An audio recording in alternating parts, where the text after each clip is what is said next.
Good morning, Danksters. Guess who decided to sleep in for a few extra minutes this morning, guys? That's right. Running a little late this morning, but we are back and up and running, guys. That's right. It is Thursday. We're dragging a little ass this morning. Let's be honest, man. We got one more day. And we were a day short this week, too. Man, it seems weird. It seems like a short week because of Memorial Day. But we are here, guys, and we are live. That's right. We got a great show for you this morning. We are talking Wakey Bakey this morning, guys. We are playing a little True Crime Thursday. And we got a special guest coming in this morning, guys. That's right. A real live guest. Not an AI, well, I don't say not a weirdo, but we got a special guest coming through. We're going to talk more about that in a little bit, guys. Going to play some Florida Felon or Arizona Criminal with us. Going to be pretty fun. I'm going to build up the anticipation, though, guys.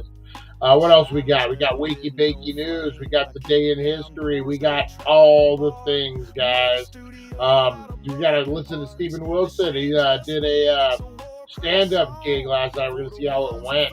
We're probably going to watch it on the afternoon show. But, yeah, the guys, we're going to have a great show this morning. A lot to get into. A lot of news out there happening. We got some Diddy news, of course, man. Of course. I don't know this Kid Cudi guy. But how many times has fucking P. Diddy tried to kill Kid Cudi? Jesus, man. It's like a fucking Roadrunner Coyote is what it sounds like. These guys running these... Dude, P. Diddy's running up in his house and discovers he's not even home, and then runs away when dude does come home. I don't know. It's really weird. We're gonna get into the Kid Cudi, P. Diddy nonsense, man. A whole bunch of stuff to get in there. Do you guys think that any Biggie Smalls or Tupac come out in the trial? That's the question. All right, guys. We are getting ready. We're going to go live at 2. We're kicking the tires and lighting the fires this morning, guys. Just because I slept in a little bit doesn't mean we can't kick ass. Oh, man. Summer is here, too, guys. I'm feeling it. When you wake up and you're already kind of warm in the house, you guys know what I'm talking about. Oh. All right, guys. Let's get into it. It is a dank-ass summer. And we are starting it off right this morning, guys. That's right, the DailyDank.com, the Wakey Bakey morning show. Let's get into it, guys. We go live at 2, kicking the tires and lighting the fires. Let's do it.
Wakey Wakey and time for Bakey. Time to Wakey Wakey and time for Bakey.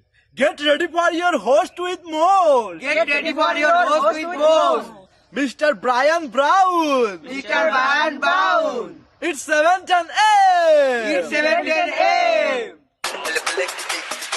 Que la roja visuela y cuando le no viene ligado igualito que yuca. El pelo que tiene tan lindo, no venga a pensar que eso es una peluca.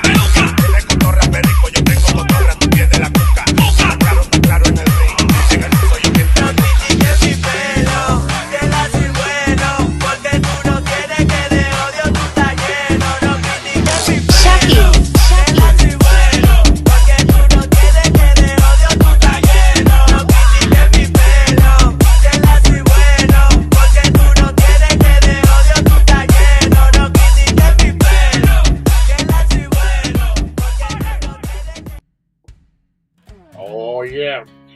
Live. We are live, guys. And boom, we are live. Oh, man. They say flies live for one day. This motherfucker been bugging me for a week now. For a week. Oh, man. It is True Crime Thursday, guys. Oh, here on the DailyDank.com. How's everyone doing out there?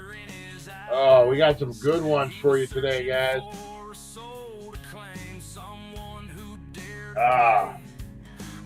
Oh, man. Nice. All right. Oh, how's everyone doing out there this morning, guys? Let's see who all we got up in here this morning. Oh, I got a ton of people up in here this morning. Nice, nice. Love it, love it. What did I end up doing last night? April's kids came down, guys. Surprised her. How cool was that? Her son's girlfriend, her daughter's friend, and I think that might have been it. Carla came down and surprised her. She accidentally looked and saw her son's location. It was right down the street before he got there, so she kind of spoiled it. But how cool was that, guys? A nice fucking fly, man. Where's my chopsticks? Where's my chopsticks? We're gonna get these guys. So that was cool. What did I watch? I watched something last night. We've been watching this. I didn't watch it because I had to wait for April. But Murder Bot. Have you guys checked out this Murder Bot yet? This is the good-looking Skarsgård. The Skarsgård brother, the good-looking one. I can't think of his name. He stars in this as a robot. Like a defender robot in the future, but he becomes self-aware. He hacks his own system, and he calls himself Murder Bot. It's pretty good, man. It's pretty good. I enjoy it, guys. About 3 episodes deep. I would suggest checking it out. And then there's one called Friends and Neighbors that is pretty good. What is this dude's name? It's not John Hanman. I want to say his name, John Hanman. He was in shit. He was in that show. Shit, that show. He was in The Town. He was in a whole bunch of shit. Mad Men. His main gig was Mad Men. And he plays a guy who's like a big stockbroker, investor dude, family, friends, the whole 9 yards, living the good life, got divorced and a lot of bills, and then he loses his job. So then he has to go in and he's robbing from his friends and stuff, like the luxury life. It's a pretty good show. We're a couple episodes deep into it. I like it because I don't know how I've never gone on this rant before, guys. I have a Scion. I have a 2014 Toyota Scion. I bought it brand new. It's paid off. It's a nice little car, except at one point, something happened where my trunk does not stay shut. So randomly in Las Vegas, Nevada on the freeway, my trunk will just open up going 80 miles an hour. And yes, there is a giant dent in the back of the trunk from me slamming it down, trying to get it the perfect handprint on the trunk. And so there's a bit in the show where his trunk just pops open. And it's funny because at first you don't really see the frustration. But someone who's literally lived the trunk life I know this frustration, man. And it's pretty good little bit that they put. I love it when writers put a little subtle things in there that you just don't even really realize. All right, guys, that's what I was getting into last night. Let's get into some shout outs. We got our guest. Our guest is waiting to jump in, guys. Oh, man. We're going to do like a Mr. Rogers. The doorbell's going to ring. Everything's going to happen, guys. It's going to be crazy. All right, let's get into it, guys. Let's get into some shout outs this morning. You want your business shout out. You got a lover. Wow. You got maybe a secret admirer. Maybe you're the secret admirer. And you're like, well, I guess it wouldn't be a secret if you give them a shout out. But whatever it is, guys, business, lover, friends, enemies. You got an enemy you want to shout out. Hey, you fuckface, rat fink, cocksucker. Oops. That's what we'll do, guys. Whatever it is, blow it up. We got shout outs. Let me hear them. Let me hear them. Got the podcast cranking loud, haze arising. It's 420 somewhere. Oops, wrong one.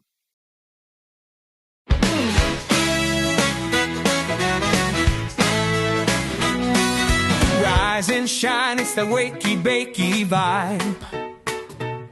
Dank Nation's here and we're going worldwide. The Daily Dank.com is leading the way, shouting out the crew, starting the day. From Rosie the Bulldog to Supernova, my Mike. Dank Nation shining, the future's bright.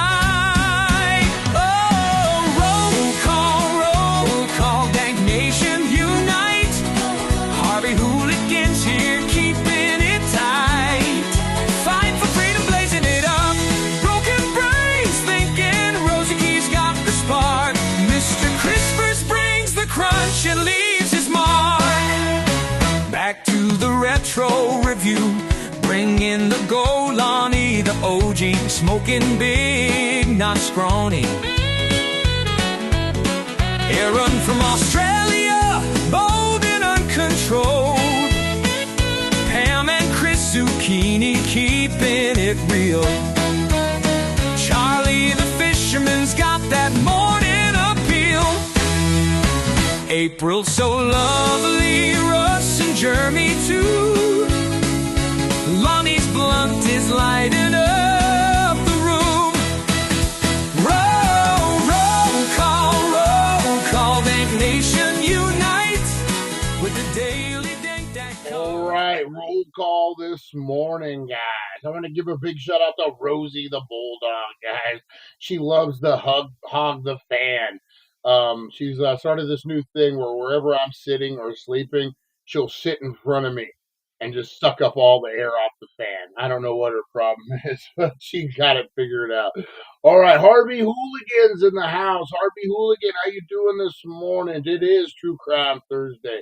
Rosie Key, good morning. Good morning. Off to work. We'll be listening. We appreciate you, Rosie Key. The Broken Brain of Eric. What a cool thumbnail of Brian and Lonnie. Looks like it was pulled from Cactus News Fugitive segment. It does look like a fake AI me a little bit. I thought that. I was like, interesting. Well, we got Lonnie. Speaking of Lonnie, the OG is in the house. That's right, Lonnie. Come on, I'm way fatter than that guy. I think it's the dirt bike, Anton. Oh, that's why Brian looks so mad. These AI thumbnails, man, I'm telling you, they're kind of crazy. We'll get into that in a little bit. Fight for freedom, Chantel. How you doing? How you doing, Chantel? Hopefully you're hanging in there. If you need anything from us, let us know. We have you in our thoughts and prayers. We love you. Whatever you need, lean into us. We got you. We got you, Chantel. Harvey Hooligans in the house. Steven just all the way from, I guess, Florida now, but from Mexico, guys. Steven, that's right. He did a stand-up bit last night up in Florida, guys. We're gonna watch it on the 420 show. He sent me the video.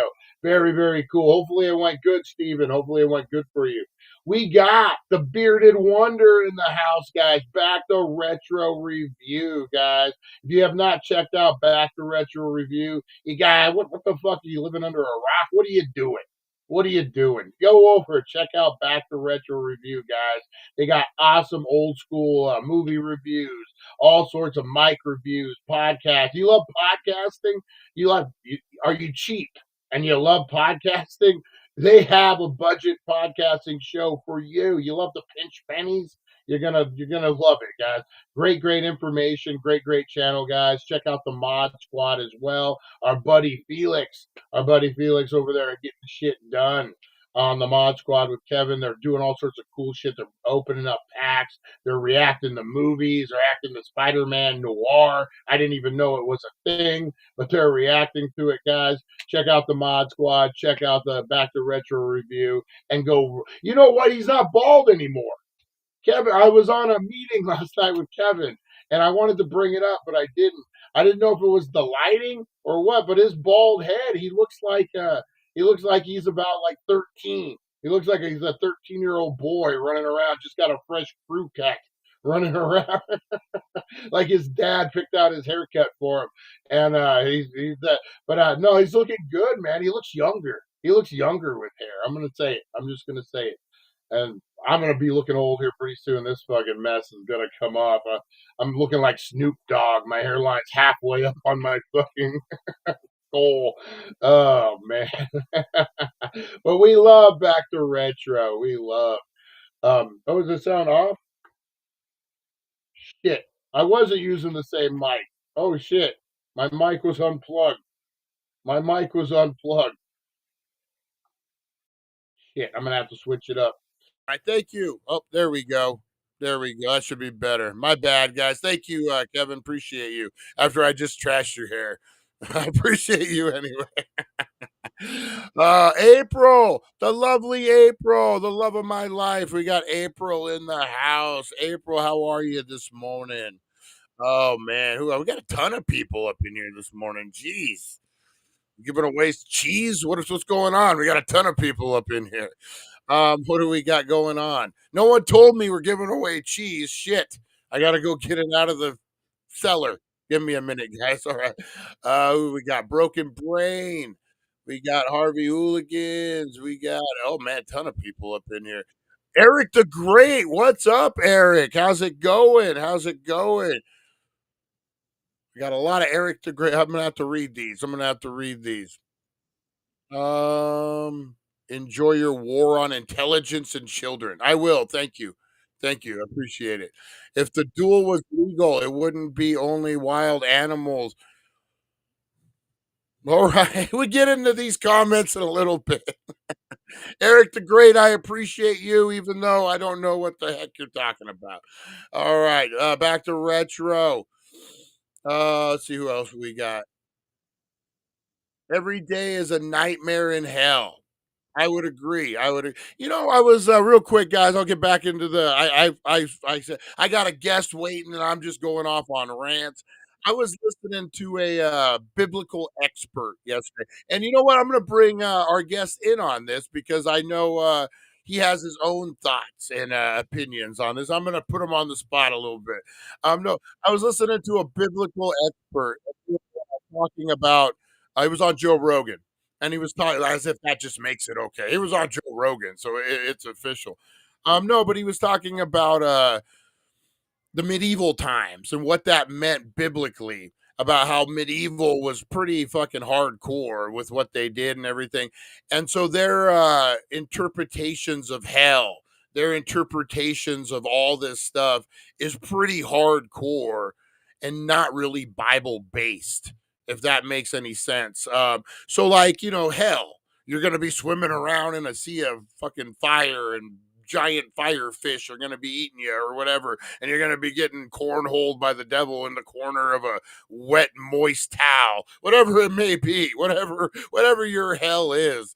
That's a medieval version of hell. I guess if you really break it down, it's just separation from God. You know what I mean? So I don't know, man. It's a crazy stuff. Who do you believe? You don't believe anybody. I don't know, man. That's the shit you got to figure out on your own. It's different for everyone. But you know what? We're gonna let me finish the shout outs, and I'm gonna bring our special guest in. Let's see who we got here. Okay, so I want to give everyone a shout out. Shout out to all the coffee makers out there, all the people working right now, the street workers.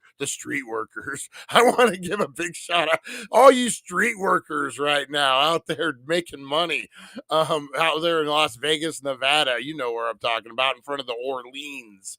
All you street workers out there, go do your thing. Don't give your pimp no money. Fuck your pimp. You deserve it all. All right.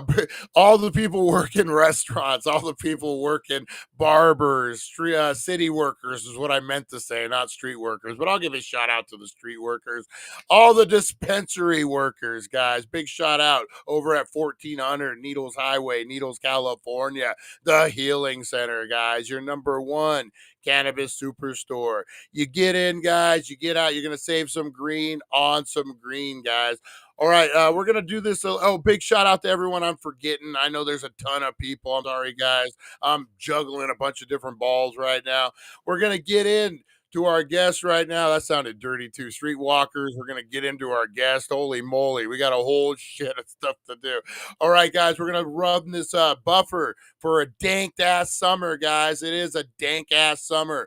Every Wednesday, we got something cooking over here at the dailydank.com, guys. We did game night last night. We're probably going to do a watch party next Wednesday. It is Weed Wednesday on Danked Ass Summer, guys. We're getting down every summer. We got some, or every summer, every Wednesday, we got something cooking. So let's get into it, guys. And then we got our guest. Dank Nation, are you ready?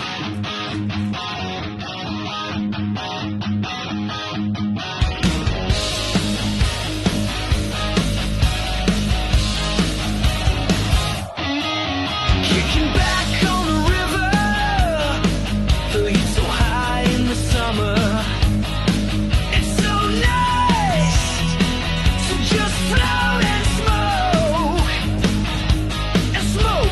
We go online and watch the dailydank.com, and we go live from the river.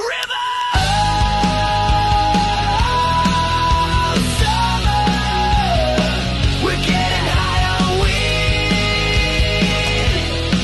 all summer.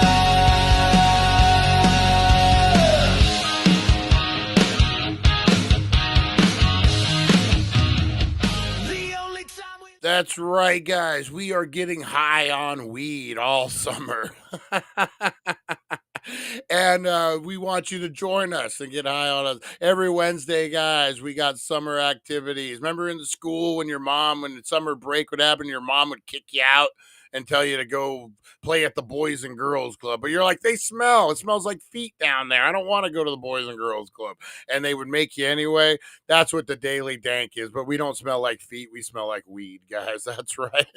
But you know, someone who doesn't smell like weed, we're going to be bringing in right now, guys. Let me set this up to make sure we are good to go. Guys, let me do this real quick. You know I love my sound effects. What?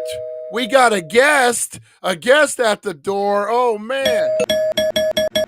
Whoa. Calm down. I'm coming, guys.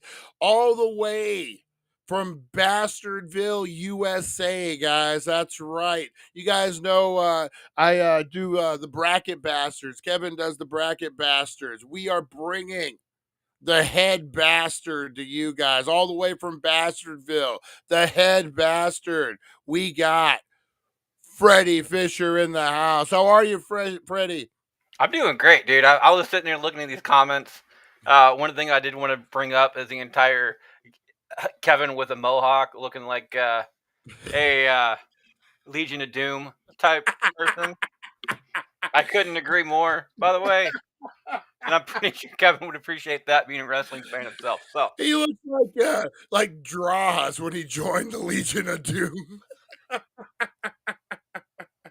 Or Hendrick. What was that guy's name? Hendrick, when he ran with Animal for a little bit. Now, no, we were talking about that entire thing last night because I usually shave my head, but I've been lackluster on the entire thing about him shaving his head or is just normally bald. He does actually have to shave his head, so he's not that old. I No. wish mine would just go away, to be perfectly honest. What? I was the man. You got the locks though. Like I was saying, mine. I'm looking like Snoop Dogg here pretty soon. I got it like on the middle of my skull. Like when does it become? It goes from just like looking okay to a skullet. I'm just about at a skullet phase right now, looking like Jesse the Body Ventura here pretty soon. But say shout out to Jesse too, dude. He had a meltdown at the entire Saturday night main event this last Oh, week. That was hysterical.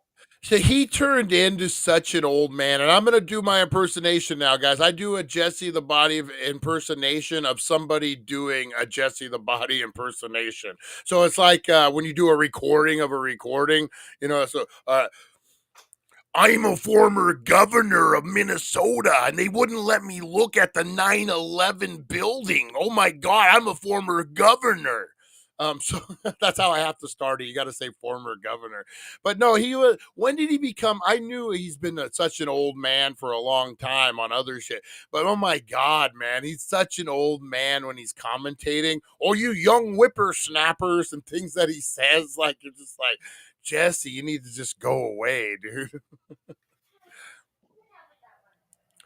Like, You oh, said go ahead. Sorry. we were doing a draft episode. We have a wrestling podcast as well. We were doing a draft episode, and Jesse the Body Ventura came up as a possible commentary team, like the 3-man booth commentary team. Yeah. I'm like, all right, sure.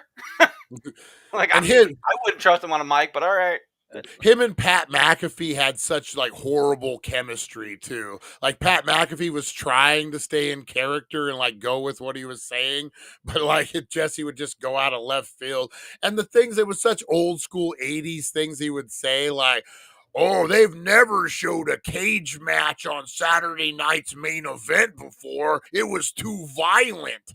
I remember Hogan and Bundy in a cage. I remember like Don Morocco versus Hulk Hogan when I was a kid in a cage on Saturday night's main event. Like it wasn't the first time they had a cage match on Saturday night's main event because of the violence. Like, come on, Jesse. To Broken Brian, or sorry, the broken brain of Brian or Eric, who the hell it is. I can't read today. I don't know who Jackie Earl Haley is, but I'm gonna take that as a compliment. And Have you ever seen shit? What was the one I've seen a lot of shit. So yeah, damn it. It's not Mystery Men. It was like a Sin City superhero movie. The guy was naked. He was the energy man. I can't think of the name of the fucking movie. Shit. Watchmen. Watchmen. Yeah. So he played Horshack, the one with guy. the mask. Okay. Yeah. Yeah. I've always wanted one of those. Yeah. They do make them. They're expensive as hell. That and Harvey's Hooligans. Wow, professional idiot, incredible name, freaking awesome. I stole it, by the way. But there's a guy who does wrestling stuff over at What Culture Wrestling. Cannot remember the guy's name off the top of my head, but he calls himself a professional idiot all the time, and I'm like, you know what? As Harley states, that is freaking awesome. So I'm gonna go ahead and steal it. So shout out to a guy that I can't remember his name right now. So awesome. You know, since we're talking a little wrestling, I know we got some wrestling. We don't talk a lot on the show. It's a mixed bag of nuts we got in here. Some people like it, some people don't. But how are you feeling about like so? I like the way WWE's going. We won't even talk about the other one right now because they got some things to work out before we really talk about them. But they're going in a great direction. You know, Vegas. I'm 100 miles from Vegas. I really wanted to go to WrestleMania this year. It was like everything I could do. Financially, I couldn't work it out. But when I looked at the tickets, holy shit. Like, it's not just Yeah, like, okay, no. I couldn't afford a couple $100, whatever. It was like I couldn't afford a couple $1,000, you know? I mean, don't get me wrong. I don't agree with the amount of money being spent on tickets and stuff like that. But if as a wrestling fan, the mecca of what you ever want to do is actually go to a WrestleMania event. If they ever come to Chicago, which is the closest bigger area for me type thing, I will probably put a mortgage on my house to go. It was Um, tempting, I tell you, the and second. still have to pay a couple $1,000s on it because there's no way in hell even that would do it. The but no, these ticket prices are getting outrageous, and the only reason to go to WrestleMania is to say that you've gone to WrestleMania, Yep. because the better outcome as far as seats goes is actually at home, where Yeah. you can sit on your couch butt ass naked and don't have to worry about anything except for CPS, because I'm pretty sure the kids are gonna be traumatized after that point. Did you see, like, the VIP tickets, those ones that had, like, the stage tickets? They were watching on their phones because it was so far away, they Oh yeah, couldn't see it. Yeah, and they paid, like, I forget what they paid. I watched a video, I think it was, like, I wanna say, like, 70 grand just about a ticket for the main one, the green shirt guy. You know who I'm talking about? Green yeah. shirt guy who said, I yeah. I have a theory that he gets paid to go. I don't know because he's never like advertising anything. He won't tell you what he does for a living. Do you remember the other guy? You're in old school wrestling. I wanted they made a documentary about him. I can't remember his name. He was at every show in the 90s and the early 2000s. He was just a local New York kid. And he actually with the documentary was really good. It's on WWE. He was just a kid. He was a busboy. Maybe he had a little mental disability. I don't know. They didn't really talk about that, but he lived with his mom. He was anything but rich, but him and his buddies would all chip in whenever they would go to New York or whatever and get Madison Square Garden tickets front row. And that escalated into every pay-per-view and everything. And yeah, he was just some kid. Vlad was his name. Vladimir was his name. It was like a famous fan. I don't know if you've ever infamously, what is it? Sid versus Shawn Michaels, Royal Rumble in New York. You can see him fist pound Sid, and that's how I first saw him. I'm like, who is this guy who has front row It, tickets every time? it's fist bump, by the way. Fist pound is something completely different, and I'm pretty sure Well, it how do you would be think he was getting considered the an illegal tickets? move in wrestling events. Harvey, by the way, yes, they do have concert-like shirts for WrestleMania and stuff like that. It's like I was there at blah blah blah blah blah. Going back to the entire thing. Uh, no, my theory on this entire green shirt guy, and because I have two different ones. One, he was the guy that CM Punk punched in the face, so he just one of the things that he asked for randomly. It's like I want a front row seat to every event that I can go to, and then instead of them paying him off, they just went and was like, all right, whatever.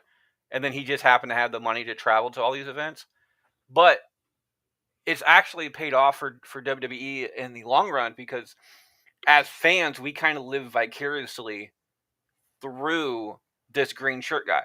Yeah, And because this is the seats that we all want. And if you're the first row, the first three rows, if you're anything past that on the bottom section, there's no point of going.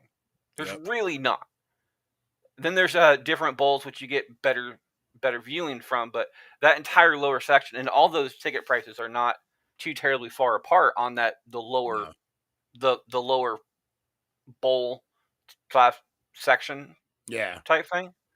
But you need those first three rows to actually be in the entire thing. I try to go to as many local shows as I can and meet people and stuff like that. But it's just, yeah. So that's my theory on the entire green shirt guy. Because Yeah, that's can you actually a imagine how good much one. money he spent on this? Yeah, I forgot that someone CM Punk punched a guy in the face. I forgot about that. Well, Um, somebody pushed CM Punk in the crowd, yeah. and then CM Punk turned around, and the guy that pushed him already sat down, and he thought it was the other guy behind him and just decked him. Oh, And dang. he looks like him, just younger. Yeah. So if anybody, and I've been told before, oh, that's not him, blah blah blah. It might not be, but like it may even be James Ellsworth's dad. I don't know. But I've seen that photo. Have you seen that? Those two yeah, guys together. Yeah. And you know, one thing about green shirt guy that I noticed is I don't know, speaking of Skolitz, so we were earlier, he tucks his hair into his hat. Like he might have long hair, and you can see in his hat that he like tucks it up. But he also looks balding. So like that's what but he looks like he has like a ponytail or something. So he might have long hair. So if the guy who got punched had a little bit of longer hair, it might be green shirt guy. That's one thing I noticed. It looks like he has it in a ponytail or something and then just tucks it up in his hat. I have no idea, but that's the only theory I can come up with, and I mean more power to him. Yeah. But I would much rather even front row seats get old Yeah. because you can only see half the show. And he always does it on the hard camera side too. So he's Yeah. always like on. And I'm like, why aren't you advertising your business or something? I'd be wearing shirts every day that said something like, trying to get some free hits on my website or something, or even an advertiser. Was it goldenpalace.com? They'll advertise on anything. So does what is it, Dubby and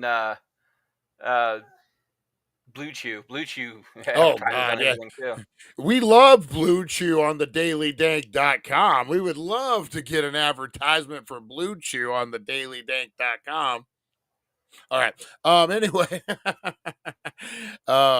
Yeah, that's kind of where the channel is right now. I'm pimping myself out for advertisers. So Well, if and you think this is a great spot for your message, let us know at the dailydank.com. like not a sponsor, could be. Yeah, exactly. Back to the retro does have a good point though. It says I have seen the green shirt guy at front row at AEW too, which Yep. does put a hole in the entire. He's a WWE plant type thing, unless WWE secretly owns AEW, which realistically would not be a bad idea just to secretly own it. Yeah. That way they can control what's going on. Because I've watched some AEW, they have some really bad booking. Yeah, oh yeah.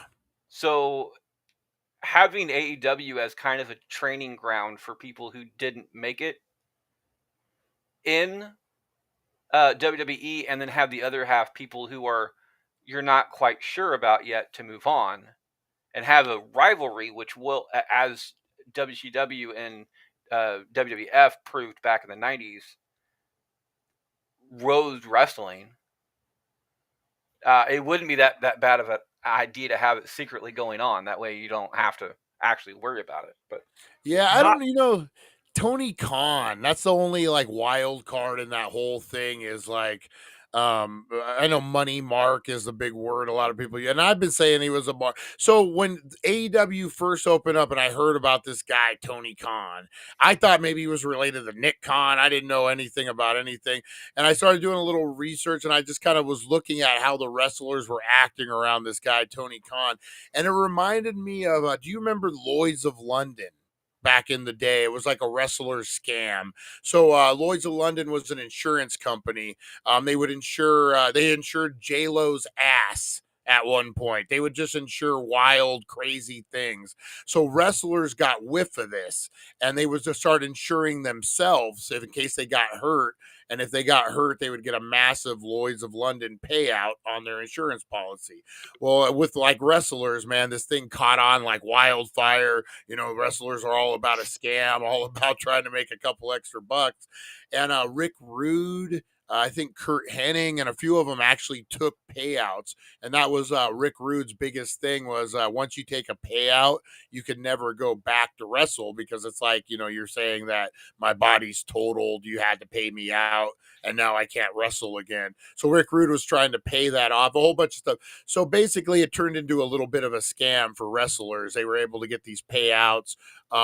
And that always reminded me of Tony Khan because like all of a sudden you see Mark Henry, the Big Show, guys who are already on their way out of WWE, like maybe they could have been a coach or something, but they were done on TV. There was no room for them, the younger people, and they're getting massive, like freaking 7-8 figure paydays from Tony Khan.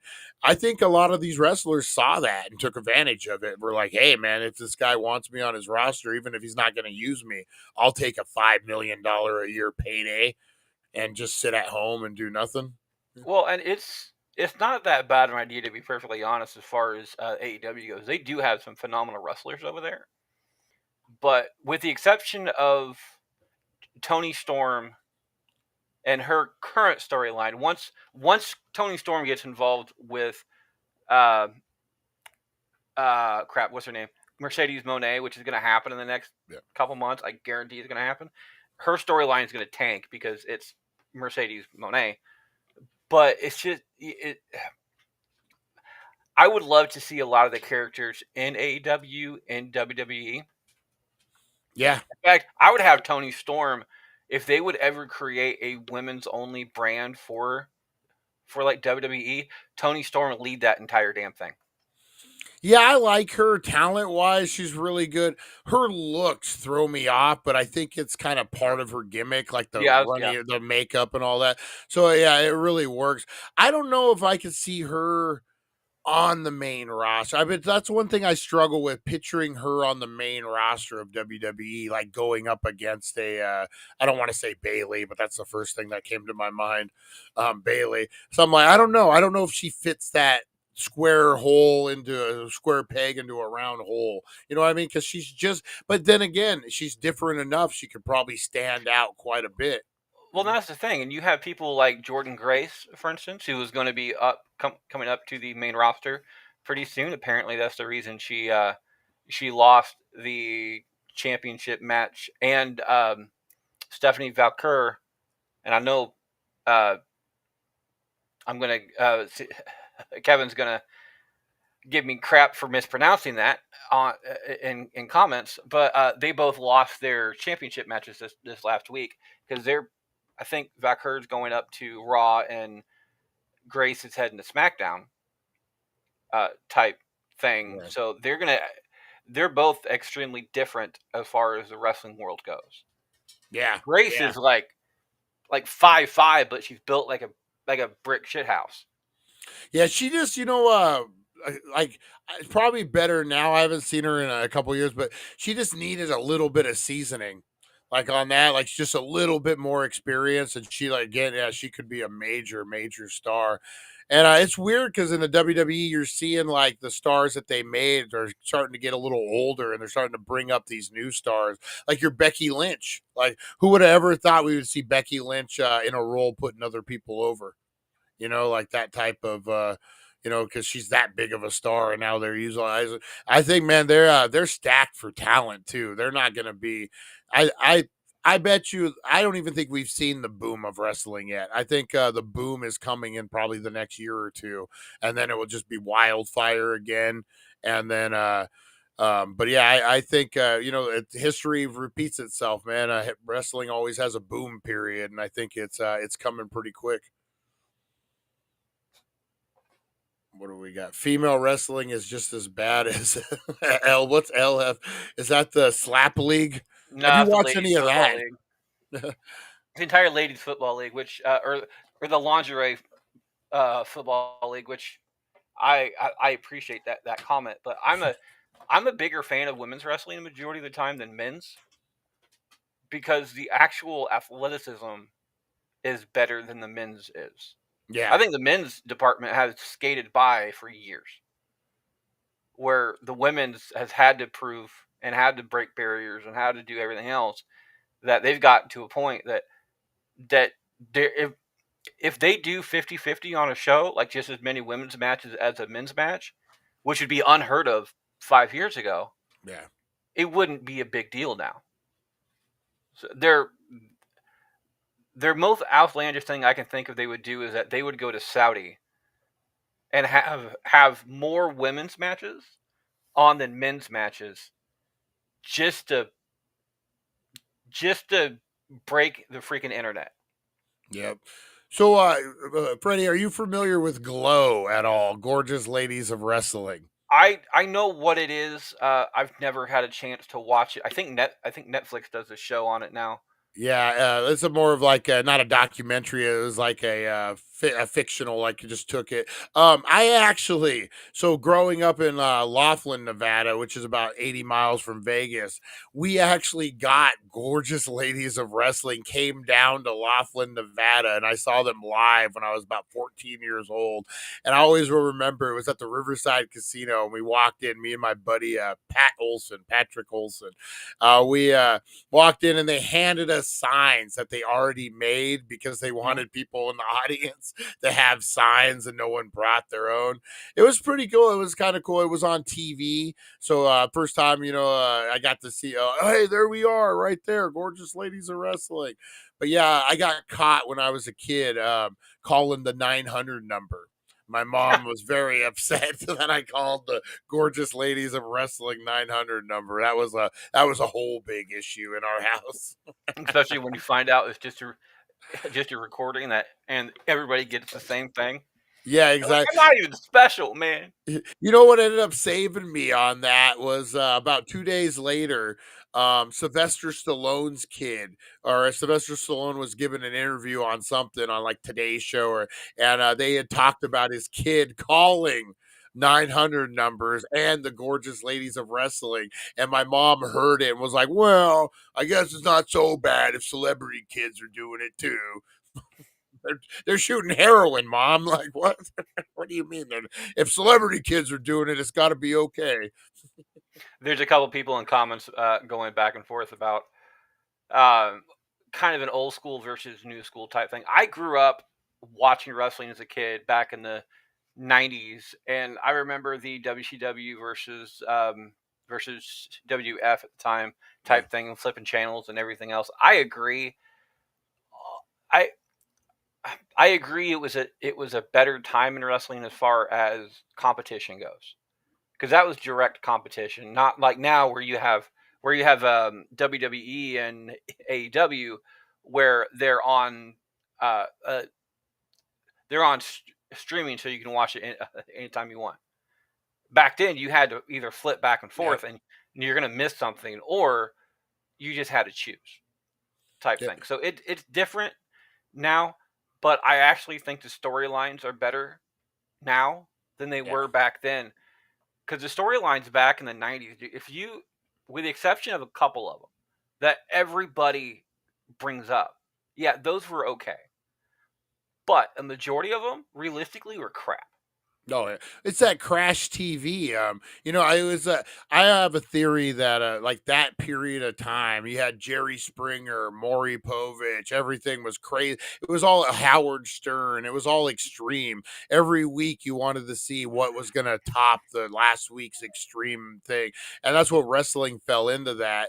And I think I remember what you were saying. You could only record one. You could watch one on the other channel, but VHS one. That's what I would do. So like we would record Monday Nitro, but watch Monday Night Raw, and then re-record, then watch Monday Nitro on VHS after it had already aired. So yeah, you couldn't do both, and there was really no repeats, right? Like once it aired, it aired. You might have got like a Wednesday night replay or something on Nitro, but other than that. But yeah, I think we're going back into that period. But you're right, man. That Crash TV, it was all about extreme, all about, and the storylines made no sense at all. It was about, they gave you 2 minutes of wrestling and then 8 minute of storyline, and it like the story. Who was it? Ken Shamrock having sex with his sister. Like that was a weird storyline. Yes, retro. I know you drafting Chelsea Green, you bastard. The greatest ladies U.S. champion of all time. What do you guys? What's the debate?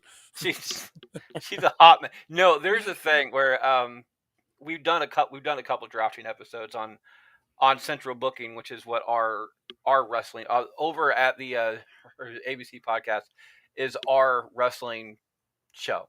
I wanted to do a wrestling show because we did a couple of wrestling brackets throughout the year, but I just wanted to have a wrestling program where we weren't talking about current wrestling type stuff. We were just doing different projects. The last project we did is myself, Kevin from Back to the Retro Review, and a semi-pro wrestler by the name of Wade Simmons out in Chicago ended up doing a draft, like a 3-man draft between Raw, SmackDown, and of course my brand NXT, and we ended up doing that. And Kevin knows my love for Chelsea Green.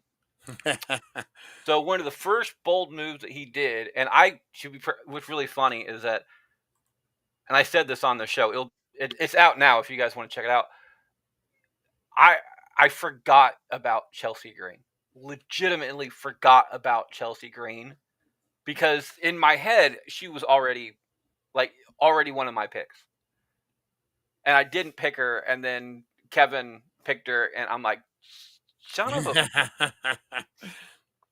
Now, I did get him back, but you're going to have to listen to the show to find out how I did that, unless Kevin wants to reveal that in comments, which I can't control him on that entire thing, so he can do what he wants to do. But it's not just draft episodes. We fantasy book a lot on that show about things that we would do, how we would love to do it. Had an entire episode dedicated to John Cena's final run. Nice. I wanted to have John Cena screw over I think CM Punk, if I remember right, but have Cody Rhodes, AJ Styles, and Finn Balor come out as a group, and then which would be, of course, for anybody out there who knows wrestling outside of the main America version, which would be the Bullet Club, different Bullet Club leaders type thing, and then just have them put up the entire Bullet Club sign, the entire Too Sweet sign, and then have Cena do the entire "You Can't See Me," which would form the new version of the NWO. Yeah, I like that. And then just have the screen go black and nobody hears from any of them until it's like for a full week, and just watch the internet world burn. If you wanted to ruin wrestling for a week, that's how you ruin wrestling for a week. Well, that's how you do it, man. That was back in the day. Like, we were just talking about this the other day about binging. Now that you can binge all these shows, there's something about having to watch it week to week and have it resonate in your brain. Like, you're working out different scenarios, you're doing different things. I remember Breaking Bad. I watched it in real time. Like, I saw it the first episode. I'm like, what is this? And then watched it every week in real time. That final season, and I know spoilers here, guys, the final season, when Hank is in the shootout out in the desert and they just leave it fucking hanging, and you're just like, I have to wait fucking a week to see what happens. And it was at the time where binging just first started being introduced. But there's something about that. You go to, and it sounds hokey. You go to work and you go to the water cooler and you talk to your buddies about, oh man, can you believe, this on wrestling? That week does something. It resonates. It does. It makes the story bigger and you remember it. Or if you just watch it and then are able to watch the next episode immediately, I think there's a lot lost on that. And the same with wrestling storylines. Like, if you just let it breathe for a minute. Cody, the 2-year storyline. Tell me that storyline wouldn't have been as good if they wouldn't have waited that extra year. The only problem, I agree with you and I don't agree with you. I think it adds more gravitas to it, but that second year he didn't do anything worth a warrant. Like the Brock Lesnar feud, I think, put him on the map a little bit, made him a legitimate superstar. You're like, okay, if this guy can hang with Brock Lesnar for a series of matches, they could have done it better. They should have had him chasing for the title a little more during that 2-year, other than just the Royal Rumble. Maybe every time he gets an opportunity, they steal it from him or something like that. That kind of would have added a little substance to it, maybe. I mean, I do agree Cody's a better chaser than a champion, but I don't know. I was never a big fan of the entire Cody storyline. I really wish it wouldn't have gone for another year. I think there's other people that should have been pushed. Karrion Kross, we've talked on the show. We've talked about Karrion Kross a lot. He's a Vegas guy. Yeah, he's a Vegas guy. I have his book ordered. I'm Oh, he waiting has a for. book? Yeah, he has a book coming out. And I don't read a lot. I do a lot of audiobooks, but Yeah. so if there's a book out there that I'm willing to sit down and read, Yeah. like it takes certain talent to do it. And I think if you go on Facebook and search it, uh, you can get an autograph copy for like $40. Nice. Which Yeah, he oh, go ahead. buying a book alone is like 30. So it's like a $10 autograph. It has his book alone Yeah. as an autograph copy. And as a wrestling fan, alone is good to have, but as a Karrion Kross fan, it's just type thing.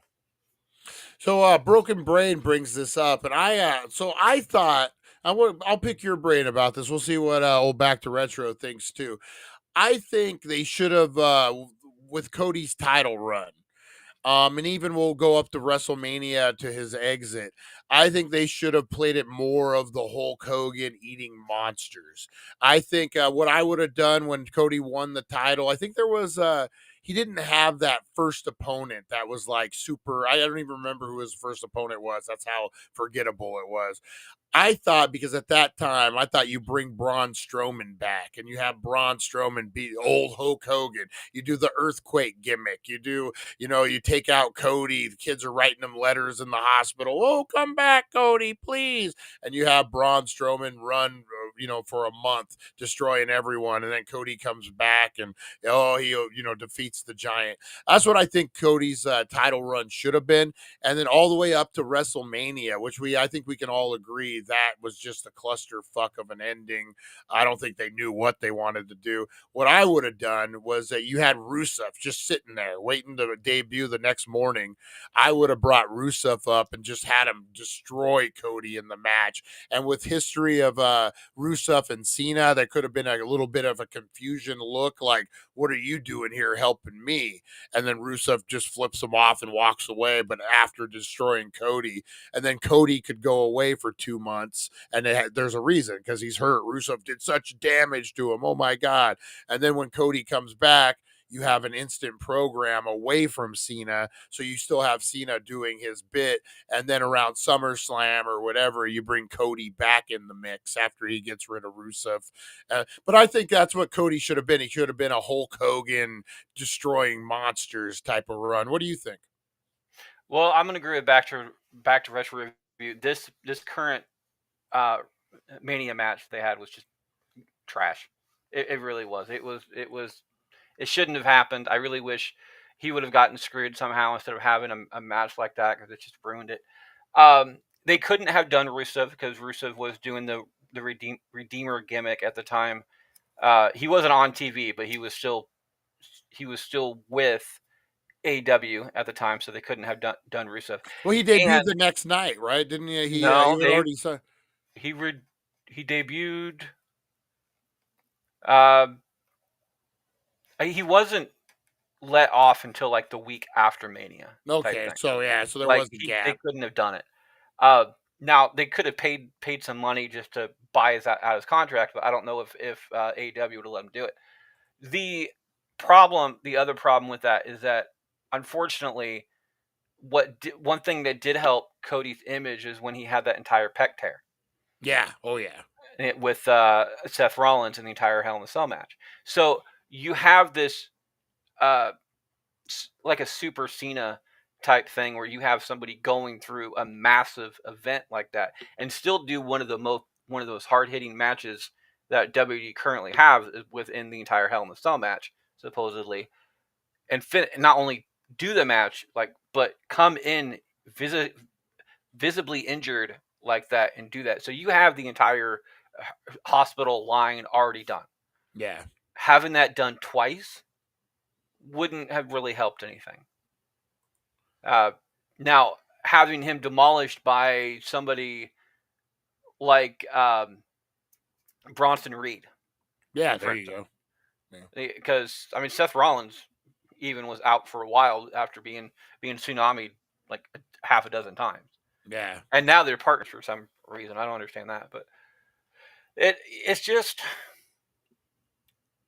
and The only good thing about that, about doing a super American version of Cody Rhodes, is that eventually Cody Rhodes is going to go heel, Yeah, yeah. and then having it would be the equivalent, or not really the equivalent, because like it was pretty hard hitting back then, but having it be the equivalent of Sergeant Slaughter back in the day, going as an Iraqi sympathizer, Yeah.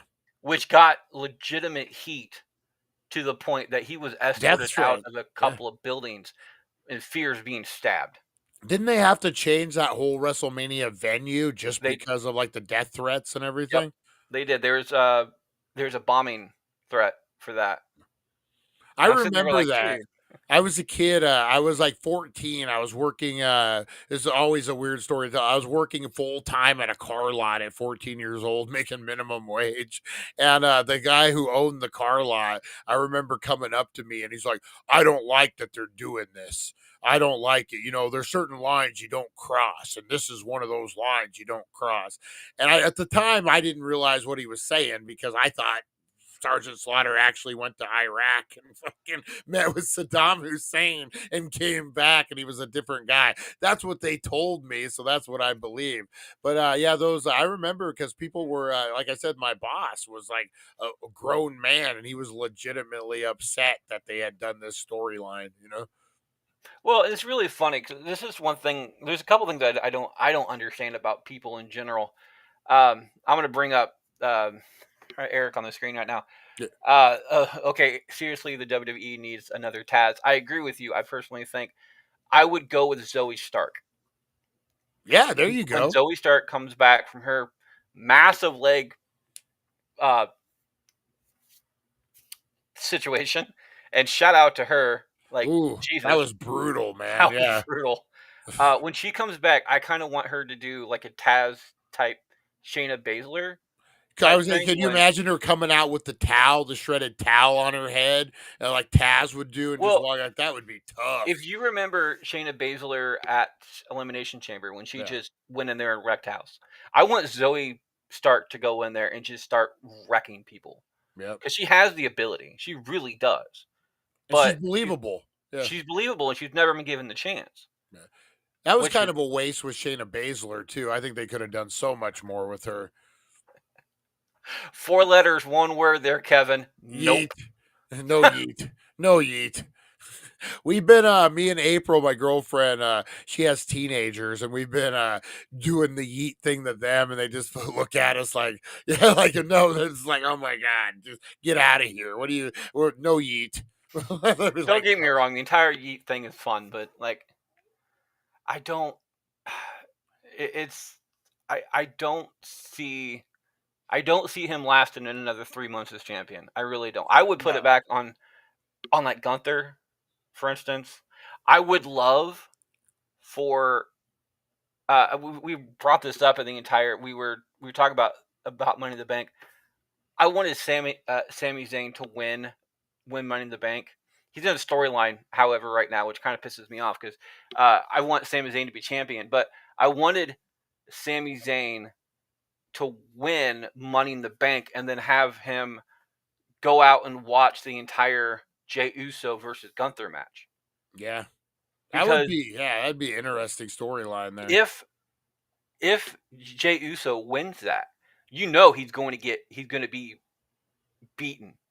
Yeah. He's going to barely survive it. So what does Sami Zayn do? Does he turn on one of his best friends or and take the title, or does he wait? That is a good storyline. I like that. You know, my problem with Jey Uso is I personally think he sucks on the microphone. If it wasn't for catchphrases, he would have nothing at all. That's just my opinion. Of other people are, could prove it. He is over, but his conditioning sucks too. Have you ever seen that dude gasping for air at the end of a match? Like his conditioning is horrible. I don't know, for like a star level of that caliber, you would think you would be a better shape and be able to perform those longer matches. And I think the announcers should do a better way of putting that over. Like he puts everything into what he does.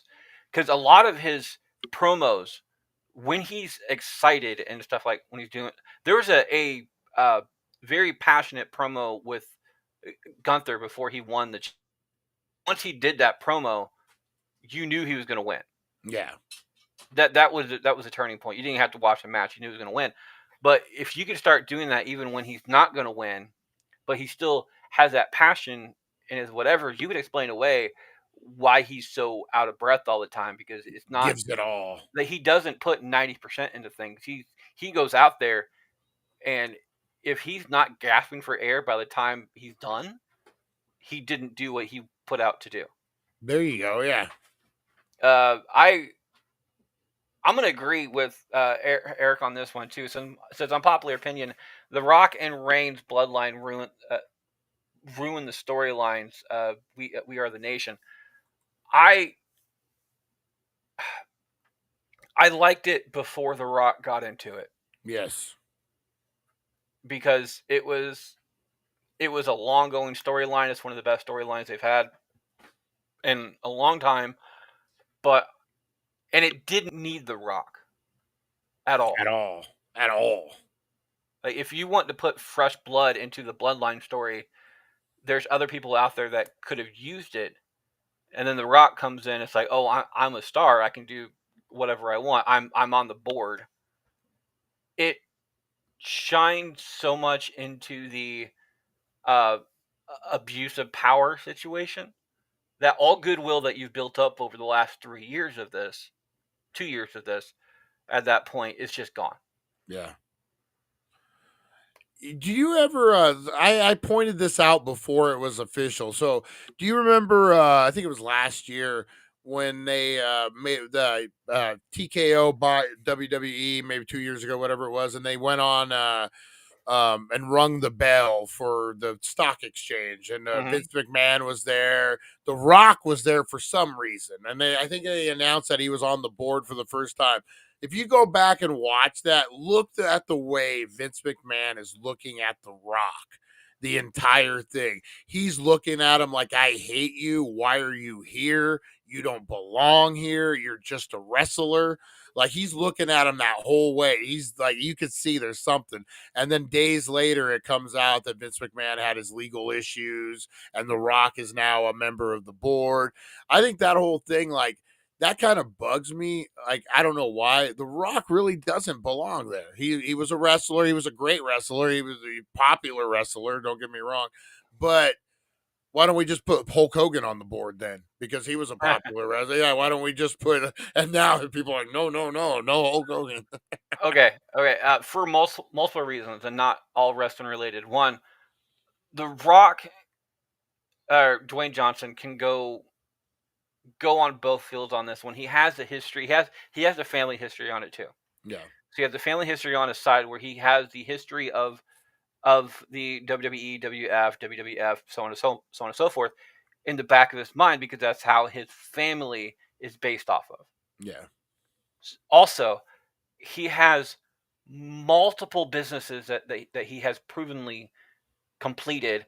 He is in his energy drinks. He is a tequila man. He has taken over the XFL, which is another way to screw Vince McMahon as well. Yeah. Also, he can talk to the boys and girls in the back as a wrestler, not only as a business person as well. So having a face to put on for the staff, much like I was talking before about having the green shirt guy. Yeah. The green shirt guy is kind of living. We are living vicariously through green shirt guy. So if you have The Rock in representing all the people in the back type thing on the board, being good or bad, there's a lot of translation issues about how, this company or TKO is different than WWE. They don't understand what's going on. You have somebody like The Rock, yeah, who not only, and this is where Hulk Hogan comes in. I can't think of a single real life event that The Rock has any kind of blood on his hands whatsoever. There's only two things I can think of. One is his divorce, because he is divorced, but he's also still business partners with his ex-wife. Yeah. So if you can go through a divorce and still be business partners with somebody, you can work with anybody. True. And the only other thing I can think of is his real life beef with Vin Diesel. Yeah. But no offense, I think a lot of people are on the Rock side on that one. Yeah, and you work with someone, things happen, whether it's just Joe who's making the sandwiches at the deli that you have to work with. Like, there's just people that you just, whatever, you just don't mesh with. Doesn't mean you can't work with them.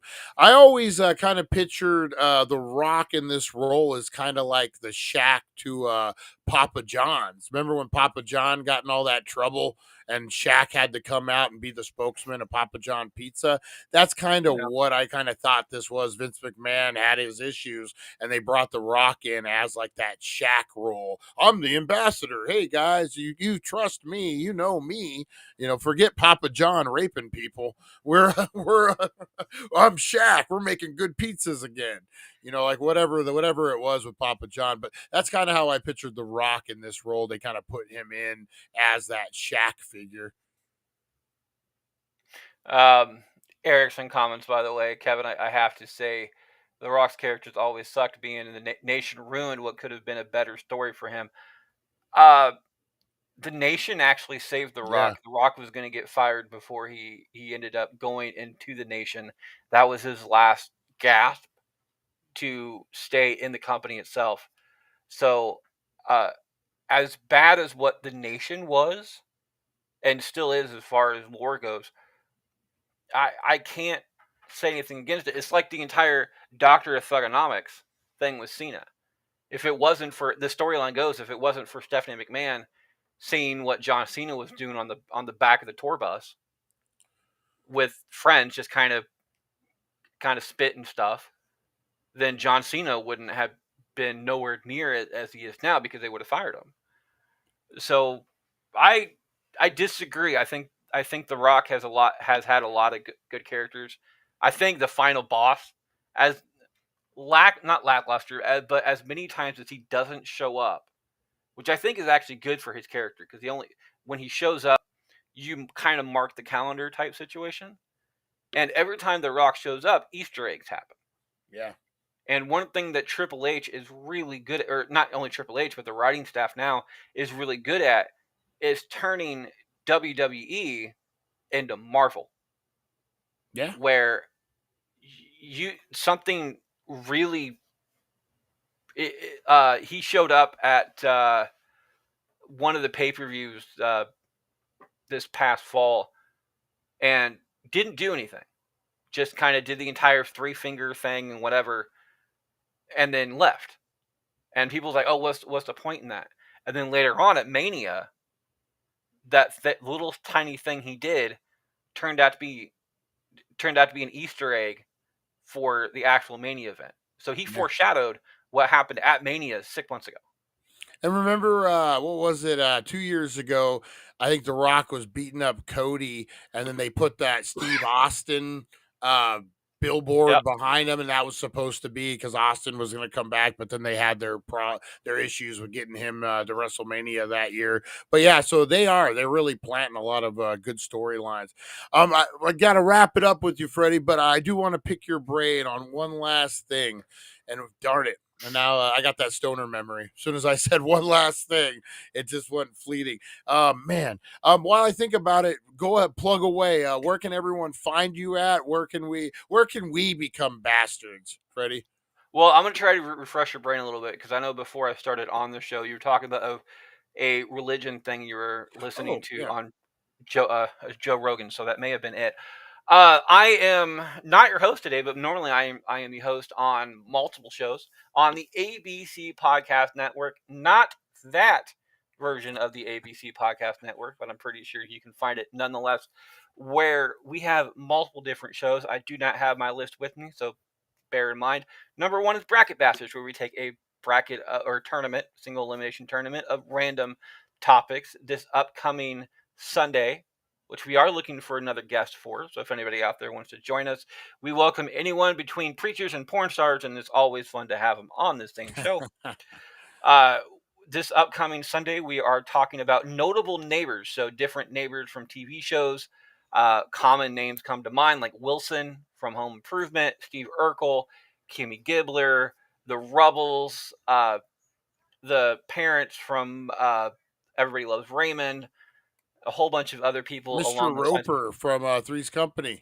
Mr. Feeney. Yeah. Oh, there you go. Yeah. Feeney as well is going to be on that list. I think Mr. Feeney. No, Mr. Feeney is not on that list. I do apologize, because I guarantee you if Mr. Feeney was on that list, he would have won. Yeah, because he's Knight Rider. Did you know that? I just he's freaking discovered Knight that. Rider. Yeah. Some of the other shows we do is we're casting call. I have my shirt on today for that one, where we take old movies maybe before the year 2000 and recast them with stars of today. Brian has been on a previous episode on that, so make sure to go ahead and check him. I can't remember what episode that was off the top of my head, but there's that. Yeah, all balls. I'm pretty sure some of the ladies in our group would kind of hurt you on that one. There's that. We have Central Booking, which I discussed is a wrestling program. It's one of my favorite shows with Kevin over at the Retro Review. Bastards Backstage is an interview show. There's 20 questions, but millions of answers. We go one-on-one with some of our guests in the past. Brian also has an episode on that one. So if you want to learn more about Brian from the dailydank.com, go ahead and check him out on that one. And we have a new show coming up on this one, and that I really can't reveal too much about it unless you want to be on the show. But it's called Versus, where we take a Sweet 16 tournament, but the topic at hand and the contenders are up to the guests, because the first part of the episode is a draft episode where you pick 8 contenders. Your other person, your opponent, however you want to phrase it, also picks 8 contenders, and you battle it out mano a mano until you get down to the number one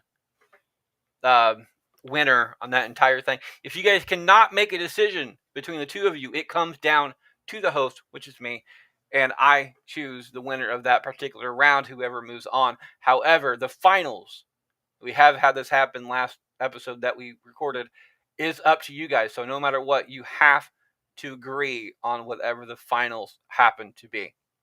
So that one, that all things go. ABC Podcast is not a network for children. It is not minivan friendly, and it's definitely not safe for work. So if you listen to it at work and get fired, or you need therapy bills afterwards, do not come to me, because 1, I can't pay for it, and 2, I'm kind of jobless myself. So I'll be in the same boat. But go ahead and check those out. We have a shit ton of fun, and Brian is always welcome on our shows, any of the shows that we have, and of course, you guys out in comments and listening world are welcome as well. Just go ahead and contact myself or any other bastards at give the email real quick. It is brackets. It's BRACKETTY the number 2 and then R at yahoo.com to message me directly, and that's how you not only get onto our shows but any other shows on the actual ABC podcast network.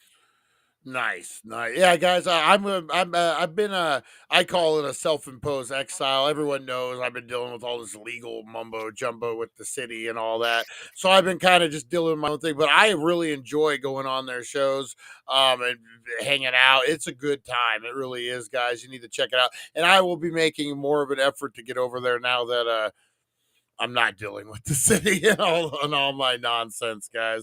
So yeah, we'll definitely be going out. So I remember, Freddie, what I was going to ask you, and Rosie the Bulldog just jumped up for no reason. So hopefully I'm not like outing you or anything. I think you're a loud and proud atheist, correct? Yes. Yeah. Okay. Yeah. So I don't want to put your business out there without, so like that.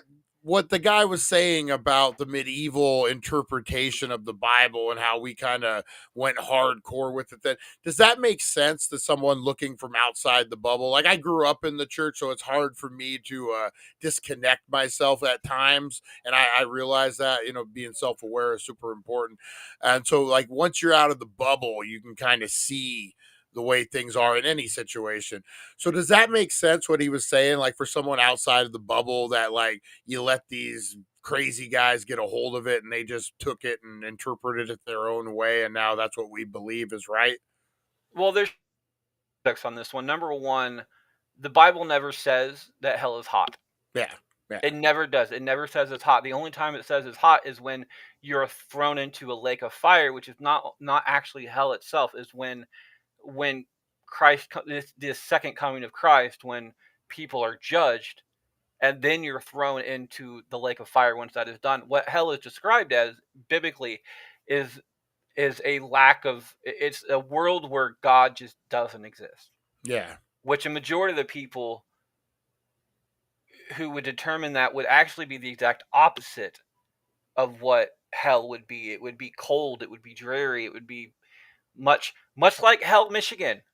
Ironically enough, just cold and frozen over half the time, because there would be there's no feeling, there's no God's love, there's Lifeless almost, right? no whatever it needs to be. It's just it's kind of purgatory type thing. So the Catholics do kind of actually have that right in a way. They have hell and they also have purgatory. Hell biblically is what purgatory is, but hell, according to Catholics, is the after effects on what the after we're all finally judged, according to what the Bible says. As Brian says, I am an atheist, and I'm an atheist. I grew up in the church.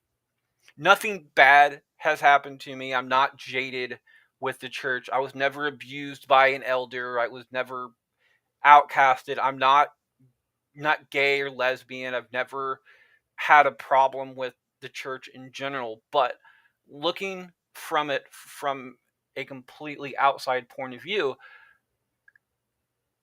you're a parent, right, Brian? You have kids? Yeah. Okay. So you tell fairy tales and you tell the entire Santa Claus story and stuff like that because it's a way to keep your kids in line. Yeah. Okay. What a lot of people don't notice or realize is that there's multiple books of the Bible that have never been included into the Bible. Enoch is a very famous one as far as that goes, but they don't go with the narrative that men, there's no women involved in this one, men many years ago decided what was going to be in the Bible in general. To an illiterate country too. So literally what they're saying, what the guys who can read are telling you, is you just have to believe as gospel. Like because you can't read it for yourself because you don't know how. So that always has messed with me, is man's getting into the mix. Like, if it was just, here's this book, here's these stones from God, oh my God, and everyone saw it, and you could go to these stones and you could be like, okay, this is what it says, okay, and you leave and that's the word because it's in stone, it was there's no interpretation. But you're talking about a time where that's all it was, and people were so manipulative to get what they wanted, whether it was politically, financially, whatever. So it's hard for me to think that there wasn't interpretations or things that they did. What the Catholic Church tried to do to Galileo, because the sun rotates around the earth, the earth doesn't rotate around the sun, things like that. How many people did they ruin because, that they could, that we just don't know about? Well, and there's other things too, like for the simple fact, go look at the history of Christmas. The history of Christmas before Christianity was a thing, before Christmas was a thing, there's multiple holidays that revolve around the Christmas time. Christ, even, they were talking about how the Christ's birth is what Christmas is. If you look through the history books as far as the way weather goes and everything along those lines, Christ would have been born around Easter. Yeah. The Uh, census, around the census time. Yeah, that's a weather thing. That's a science thing. That's not anything as far as that goes. But however, there are multiple winter solstice type things Yeah. that happened also weather-wise, but the church, who are trying to convert a lot of people, decided that instead of having sorry, my phone went off, having the main event of their season being Christ's birth would coexist with other people's events is a good way to translate other people from the other religions to your religion, which means 10% of your paycheck goes to the church, right? So the more people you have, the more money you have, the more power you have, the more whatever. Yeah. There's a famous song lyrics that says, "You don't if you control if you control your gods, you control your people."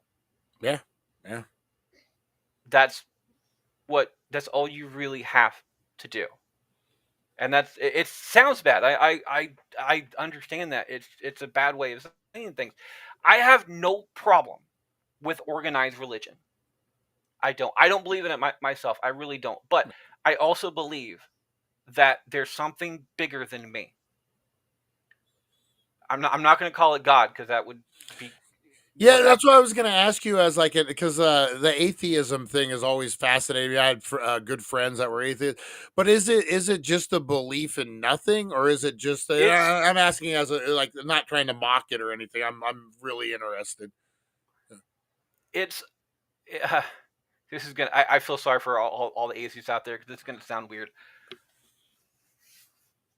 It's it's pretty much saying that we're not going to put a name on it, because Okay. we don't know enough to put a name on it. And religions, however, have a tendency to not know enough but still put a name on it, which affects people, especially in the LGBTQ community and stuff like that, because man should not lay with man, or he shall be stoned.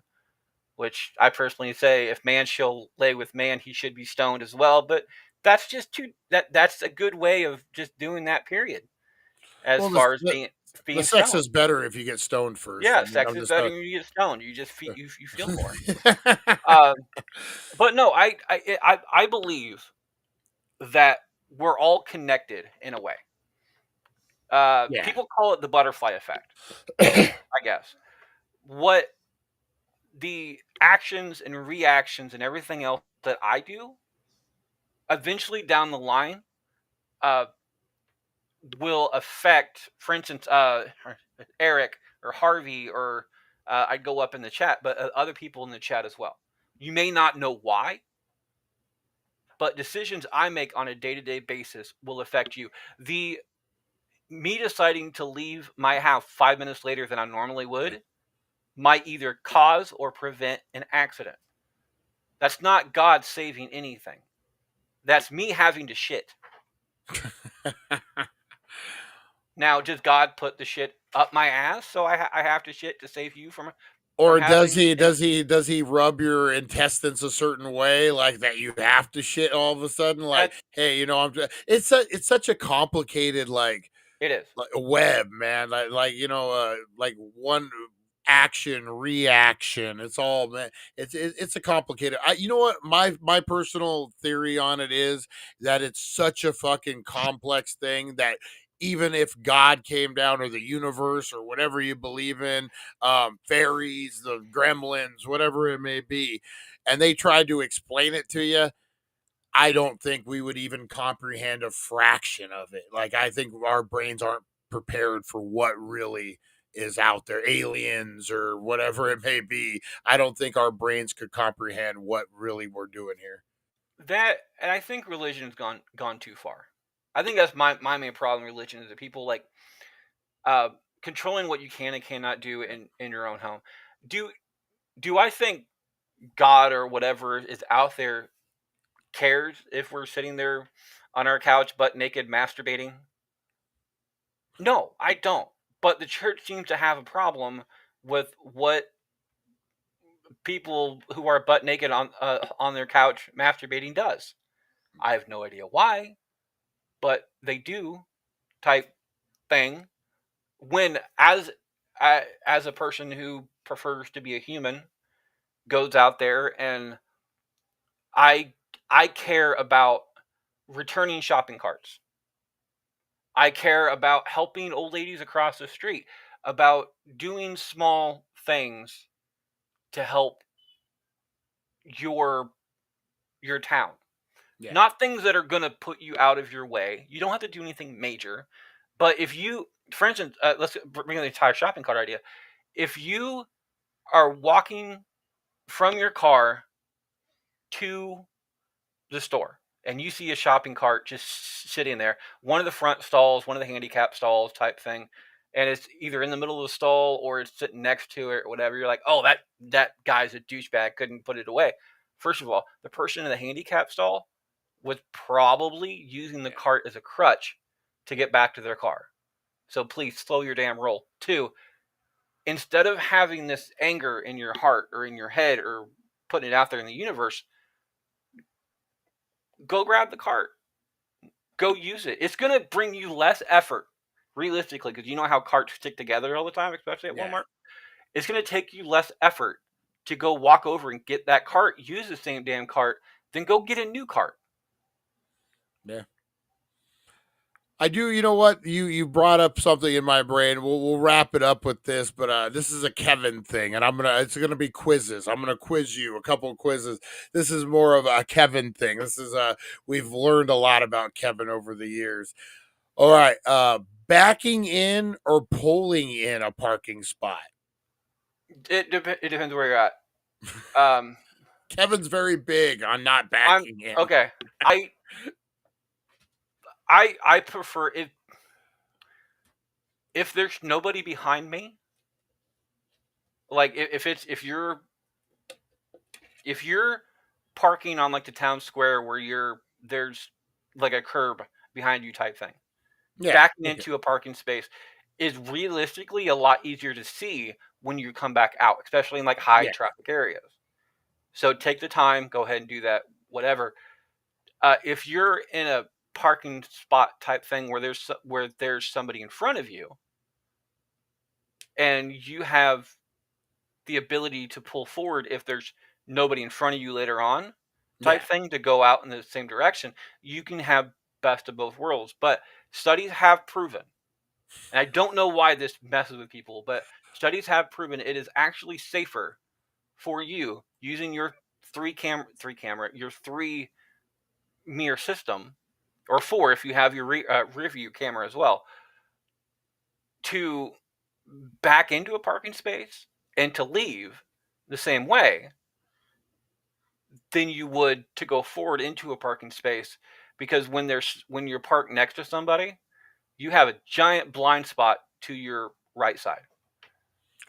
I love that the chat's blowing up over parking. Like no, you pull through is the way to prepare for departure. And in California, we do that. I love that we hit such a hotbed issue. Yeah, no, it depends on you're exactly right. Like it depends on the situation. But just in general, if you're backing into a spot just to do it, you're kind of a douchebag. I'm just saying, just in general. I never use reverse. Larry says Larry's all gas. No, he's just straight, no brakes, all gas. Hey, I have 3 kids. I don't pull out. Yeah, and they're all homemade, guys. They're all homemade. So. Well, I had help. Oh. I am not the only cook in the kitchen in this type of situation. I just happen to bring the batter. My best friends, it was funny. So they couldn't get pregnant. They were for years they were having trouble. So they did in vitro, and they had we called him the miracle baby, Quinn, smart freaking brainiac kid, great kid. And then they did it again, and they had twins and 2 great kids, and then they got pregnant on their own. And Stella's a great kid, great kid, but just a little different. You could tell. Just a little different, like attitude. And I call her homie. because she was homemade. I'm like, hey, what's up, homie? No clue what I'm talking about, but yeah, I think there is a little different. I don't know if it's because of the science involved, but I think there's a little difference between in vitro and homemade babies. I was talking to a friend of mine about this the other day. They were spending lots and lots of money to do the entire because he had a low sperm count Yeah, type thing, and I told him it's like uh, I I can't have any more kids. I made sure that was surgically impossible now. Which, by the way, anybody out there who is considering either her having surgery to have her tubes tied or the entire that or having a vasectomy, go get a secondly. vasectomy. It is Yeah, literally. I went up, I drove up to Des Moines, which is about a 45-minute drive for me. Got got it done. It was a 15-minute process. Sat in the waiting room after it was done, filled out some more paperwork, and then drove home. yeah, It it, inpatient is it nothing, was man. it wasn't a big deal at all. Or However, outpatient. a woman gets her tubes tied. That's a month-long Ooh. sacrifice That is type a thing. hard one. Eric, he has four. His youngest came out with the cord wrapped around his neck. That's super scary. I remember Mm. my son was born. He was 3 weeks, 4 weeks overdue. It was the first son they didn't want to. It was just a giant fucking baby, but he crowned so much that when he came out, he had this giant cone head. I'm talking, and I thought it was a tumor. Like I saw it, I'm like, oh my god, my son has a tumor in his head. And I remember the doctor giving me the thumbs up. Like I'm like, thumbs up, it's a tumor. Like what are these thumbs It's up? not a tumor. Yeah, and then, but thank God. But no, that's scary shit, man. When your kids are being born and you're there and there's nothing you can do, and you like, and everyone's blocking you, and you probably shouldn't get in there and try to do anything. That's probably the bad thing to do. But I gotta shout out Larry real quick. It says I park in the same spot at Walmart and I still lose my car. yeah, this is how we met Larry. This is how we met Larry. He came on the show out of the blue, like had never been a part of it, and he's like, "Hey, I lost my car at Walmart, but I can't tell my daughter or my doctor." And so we helped him find his car. I told him he needs to get one of those air tags and leave it in the car, and that way he can just pull up his phone and find it. If your battery's dying in your little car remote type thing, your Yeah, little beeper car alarm, put it under your chin and then open your mouth, and it's supposed to amplify the sound. really. Not the sound, but the actual signal. You If you know, have to if you have to start doing that, it's the same. It's the same thing when women put like eyeliner, not eyeliner on, an eyelash stuff on, and their mouth is open. It's the like it. same thing. It's just your mouth amplifies the actual signal to get to have your car going. It doesn't go much farther than that, but if you keep walking around the parking lot with your mouth open, either you're going to find your car or somebody's going to find your car for you. Yeah, that is true. This guy needs help. Look at him over there. This guy needs a lot of help. Do you know too? I just found this out about a year ago. God, That Larry. have some self. What? Larry. Larry, coincidence. Coincidence. That's my ex-wife. Sorry. I'm gonna paraphrase. Coincidence. That's how my ex-wife died from a cord around her neck too. Wow, what are the odds? What are the odds that would happen? So, did you know too, if your key fob is dead and you can't start your car, if you tap the key fob onto the button, it will start your car. Really? Yeah, I went to get my tires changed and my key fob was dead, and the mechanic showed me, and I was like, "Are you serious?" And yeah, so if your key fob's dead, you just tap it on the button, and it will ignite or start all the things. There's got to be. Like a uh, there's a guy out there has a TikTok or YouTube or whatever. It's the what no way guy. Like Okay, what? yeah. No way. That guy. I've been shown so many weird tricks by him Yeah. that it's just like there's a way to fill your entire oil thing, but the oil hole is like that fucking small type Yeah. thing, like the size of a pee hole, and how to do that without spilling oil everywhere. And I'm like, I am an idiot for not thinking about this type thing. So that's yeah. I There's so many things going What's on. that? I was this many years old when I learned this. Isn't that like that? That's a meme. I wish I knew this before I was 30. Oh God, yeah, definitely. All right, Freddie, I gotta wrap this up, man. I appreciate you hanging out with us. This was Yeah, fun, anytime. man. This was a good time. We talked wrestling. We didn't talk any true crime, but that's how it goes. I mean, do you have your game that you're supposed to be doing today, or Yeah, I mean, we just we it's a morning show. We do what we want. We do what we want. uh, Yeah. So, I all didn't mean right. to fuck up your Yeah. system? So, any final plugs before we wrap this up? Uh, Not really. We're going to be changing our format soon, so we're not going to be going live much after this upcoming weekend. But comments and welcomes are always kind of fun to have. We're always accepting new guests. You don't have to be anybody special. Again, anybody between preachers and porn stars are welcome on the show, and it's always more fun when they're on the same show. We have had that happen, by the way. Make sure to go through our previous episode to figure that one out. But no, like we don't really have any big things coming up.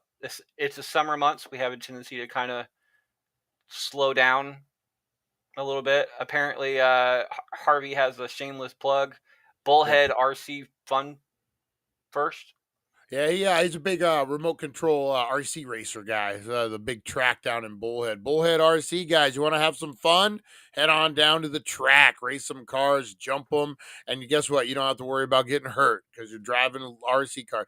I used to race a little. I wouldn't say professionally, but when I was a kid, I actually made it to the regionals of Arizona for the World Finals. I lost, but whatever. I'm a preacher and a porn star. You get him on there, it'd be both. But no, if you guys want to be a guest, and we're welcome. I hate podcasts that you have to be in a certain field. Yeah. I really, really hate those podcasts. If you're in a certain field and you want to promote your field, come on. I have no problem with that. I want people who have interest in different things. I want people who are able to talk about different things. The majority of our stuff is pop culture. So, but if you're a preacher and you want to talk about Disney movies, come on our show and talk about Disney movies. We have a mental Might health. get arrested afterwards, but that's on you.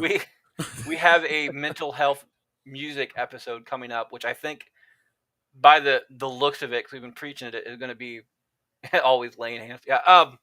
It's going to be a big showing. But if you're a mental health expert and you want to talk about how music has helped people in the mental health field, it's that. And the more offensive, the better. To be perfectly honest, there's 3 words that I don't allow on our show, and Brian knows what it is. The N word, for one, for obvious reasons. But since we're not going to live anymore, I can edit those out. No big deal. The word gay, because I know people who are on that particular field, and the word moist. That's it. Those are That's the only 3 words. The most controversial. If you come on our show and you Eric's on here, it says some may even call me racist. That looks poorly on you, but not necessarily on us. So if you want to be racist on this show, you can be racist on the show. But just know that we have a disclaimer, and I'll say it publicly even on the show, that your viewpoints may not necessarily mesh with the other people on the thing as well. So, oh my God, the chat's getting a little crazy right now. The chat's getting a little crazy. All right, and yes, mental health patients are welcome too. Oh my, okay, Larry, you scared me. You scared me for a minute, Larry. I was like, oh my God, we got to wrap this up right now. But there is only one superior race, guys, and it's called the Daytona 500. Come on. We all know that's the number one race in America, the Daytona 500. Or what's the other one? The Indy 500. See, those are great races. I prefer the turtle races myself, but it's just more my speed. The turtle versus slow. the hare. Classic. I have too much hair to start with. I don't need any more. I'll quit bragging. I have hair. I can't get rid of it. I literally want, like, I'm serious. I can't afford laser, but I literally want just the ability to lose my hair. Makes no sense at all. Here, I'll just trade you, Freddie. Let me just trade. Oh man. All right, guys, I'm gonna get on out of here. Big shout out to Freddie. How awesome was it? We had a guest. You didn't have to listen to AI this morning or anything like that. We went a little bit off the rails, but it's all good, guys. It's all good. I had a good time. Anytime you're welcome back. Anytime, Freddie. Anytime you want to come by, just hit me up. And again, we do it twice a day. So yep.